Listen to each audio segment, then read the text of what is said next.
खाली वायु नुह वायु तो बेसी मात्रा रही किछि परिमाणर प्रदूषक पदार्थ मृत्तिका मध्य को जीव किछि जल मध्य प्रवेश करिवो। तेणु सामग्रिक भाव में वायु मृत्तिका जल शब्द आलोक सबु किछि प्रदूषण होउछि एई अवसर रे।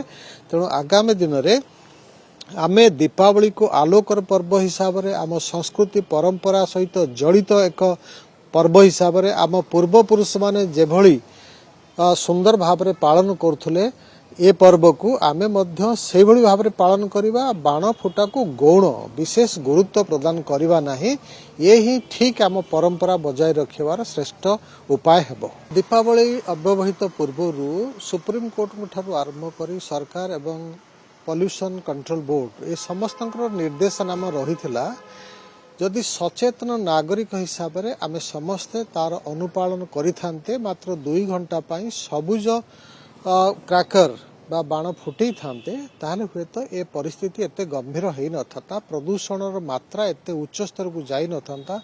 एयर क्वालिटी इंडेक्स बा वायुर गुणवत्ता सूचकांक 500 अतिक्रम करि न था दीपावली दिन।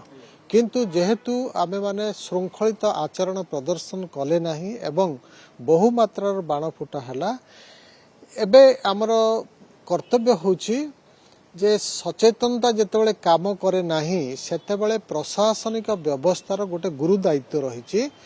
पुलिस हो बा प्रशासनिक अधिकारी माने होंतु से माने किछि जगार चढ़ऊ करिवार आवश्यकता रही, जहा द्वारा लक्ष्य नहेले मध्य 10-20 जन लोक जदि आमे धरिकरी दृष्टांतमूलक किछि कार्यानुष्ठान तांको विरुद्ध रे नहीं पारंते, तांको ऊपर फाइन इम्पोज होता, आहुरी अधिक जो माने व्याघात सृष्टि करछन्ती सेमानको जेल दंडर व्यवस्था करा जानता, ताहले एभली स्तर रे आगामी वर्ष मानकरे लोक मानक ऊपर प्रभाव विस्तार होता, सेमाने अधिक सचेतन होते एवं जहाँ सब गाइडलाइन आसुछि ताकू पालन करबा हमर गोटे नैतिक कर्तव्य बोलिकरी लोक बुझन्ते ठीक भाव में। आमे देखुचे पाठ पढ़िथिबा लोकंकर व्यवहार जहाँ रोची पाठ न पढ़िथिबा लोक मध्य से भली भाव में व्यवहार करछन्ती। तेणु सचेतनता कोनोसी भाव में ठीक रूपे कार्य करना ही। तेणु वर्तमान प्रशासन दायित्व रोची, तेणु सेमाने आगामी वर्ष पई ठीक पदक्षेप नियंतु। जेतबे बाण बिक्री होउची जो माने ग्रीन क्रैकर व्यतीत अन्य प्रदूषण सृष्टिकारी बाण बिक्री करछन्ती तांको ऊपर चढ़ऊ करंतु, तांको ऊपर फाइन करंतु। ठीक से भली जो माने अधिक शब्द प्रदूषणकारी 125 डेसिबल रु अधिक मात्रार जो माने शब्द सृष्टि करछन्ती से बाण व्यवहार करछन्ती ताकू मध्य धरा जाऊ एवं जो माने राति अधरे अर्धरात्रि पर समय मध्य बाण लोक फुटाउछन्ती से मानक मध्य धरा जाऊ। किछि दृष्टांतमूलक पदक्षेप ग्रहण करागले आगामी दिन में सचेतनता निश्चित भाव में कार्य करिवो। जेमिति विकसित राष्ट्र मानकरे नागरिक मानकर गोटे बड़ दायित्व रहुछि निज परिवेश को सुरक्षित रखिबा, प्रकृति को सुरक्षा देबा। ठीक से भली भाव में आम राज्य रे बा देश रे मध्य लोक माने सम भाव में व्यवहार प्रदर्शन करने निहाती आवश्यक अटे।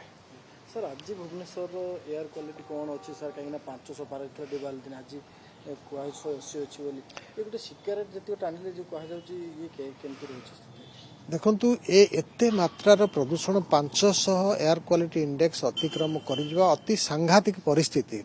आपण जो तुलना करेंगे जड़े लोक 20-30 टी सिगारेट पीले जेतिक परिमाण धुआं निर्गत हम प्रदूषणकारी पदार्थ निर्गत हम ता सहित समान हो पारे। तेणु ए लंबा समय आज 180 उपरे केतेक जगार रही AQI ताहले तार प्रभाव आसंता किछि दिन पर्यंत अनुभूत हबो।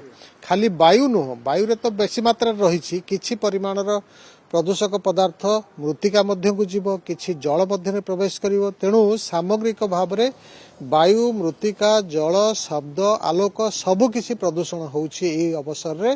तेणु आगामी दिन में आमे दीपावली को आलोकर पर्व हिसाब से आम संस्कृति परंपरा सहित जड़ित एक पर्व हिसाब से आम पूर्वपुरुष माने जेभली सुंदर भाव में पालन करुले ए पर्व को आमे मध्य से भली भाव में पालन करिबा। बाण फुटा को गौण विशेष गुरुत्व प्रदान करिबा नाही, ये ही ठीक आम परंपरा बजाय रखिबार श्रेष्ठ उपाय हेबो।